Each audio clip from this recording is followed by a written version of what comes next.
Sacramento State. Hey, Coach. Speaking of Sac State, I mean, how important is it to reestablish the rivalry? You know, for whatever reason, it was stopped here the last couple of years, but a couple of CSU schools, one or FCS. I mean, how important is it to play the Hornets on a yearly basis? Well, there's a lot of reasons that I think it makes sense. I mean, there's no doubt that it makes sense to play it. I mean, it's 5 hours away. It's 250 miles away. It's in the state of California. We recruit, similar schools and similar type players and those things, and it just makes sense. We're our great rival with UC Davis, and I don't want to eliminate that in any way, shape, or form. That's the one we want to be able to keep a handle on for the rest of the time that I'm here. That's for sure. And I think, but Sacramento State would be right with that. I mean, I think it just makes sense for us to play each other, and I'm sure they're excited to have the opportunity to play us, especially with the successes we've had in our past. And they think they can probably make a statement by playing us in the FCS division, and hopefully they'll continue to think that for years to come. But I think it's only a one-year deal as of right now. So we would like to, and you can make sure that we print it, we'd like to play them every year and home and get them on the schedule, and let's go play and see what they're all about, and we'll see what we're about over a long period of time rather than just one Saturday, although that's what counts. And secondly, I got a little family rivalry. My nephew starts at left guard for him, so I got to take care of that one too. I'll have family rooting for both sides on Saturday. You touched on it a little bit earlier, but this week, game week, I mean, how is it different now that you are preparing for an individual opponent this week?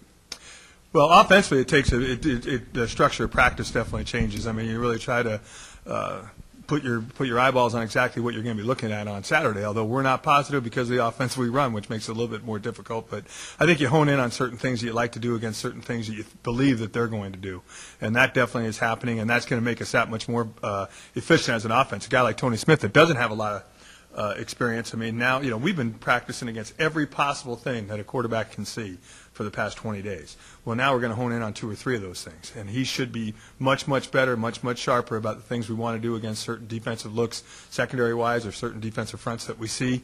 And I think you'll see great improvement out of our whole offense as the game progresses, because we're going to understand this is what we're doing, period, end of statement, against this particular defensive scheme. So I think that part of it makes a huge difference. Defensively, I think we have a good idea what Coach Spurbeck does on offense from a lot of film we've watched when he was at Foothill to what he's done when he's been at Sacramento State, and it's fairly similar.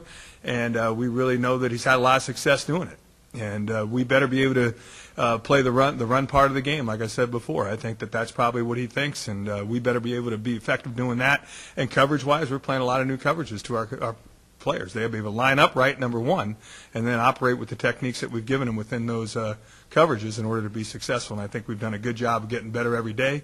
But live bullets against a team that does their thing every single day. Our offense, when we go ones against ones, what we're showing our defense isn't going to be the exact same way it's executed when Sacramento State does it. So we need to be ready for it. The plus side of that is I think that we have a lot of players on defense that have been in that arena already. They've played a lot of football, and they've played against high-level Division FCS teams. And I think for them to have the opportunity, that's going to be a huge benefit that we do have on the defensive side of the ball, is that experience. Kicking game, I think nobody knows about their kicking game, but I do know this. Week 1 and Week 2, kicking games can win or lose games for you.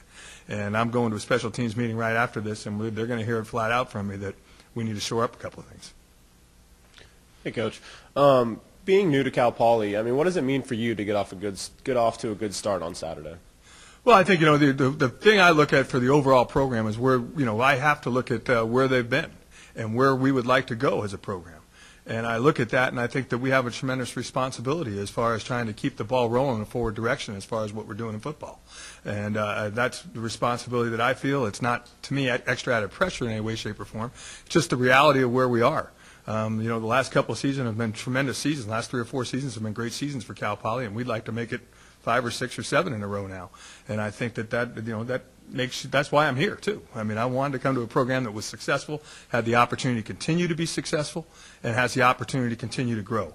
And this season has a large part to do with it, but no way, shape, or form do I want to put that extra pressure on our players. That's not for them. It's my responsibility to take care of the entire program and its future. It's our players' responsibility to take care of each day that they're on the football field, and the first game is Saturday, and that's the way I'd like to see it happen. And if we all do what we're supposed to do, coaches do what they're supposed to do, players do what they're supposed to do, then we'll see good things happen for us. I'm not predicting a win in any way, shape, or form. I'm just saying if we play as good and as hard and as well as we possibly can play, then we'll let the chips fall where they might.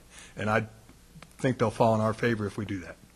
Coach, you've got returners coming in, in the secondary. You got starters coming back. Are you really looking for them to, as a group, to lead as far as the defensive side of the ball? Well, I do think we have some really good leadership, especially on the defensive side of the ball. I mean, I think I could think of 3 or 4 guys that I could name captains and feel very strongly about them. But Ryan Shotwell and Carlton Gillespie, they are quality young men, not just they're quality football players too, but they are quality young men. And I think they really have found in their 4 and 5 years here that they've found that their love for the place exists. They truly love the place, and they want to pass on some of the positive experiences that they've had. They want the younger players to have those same experiences.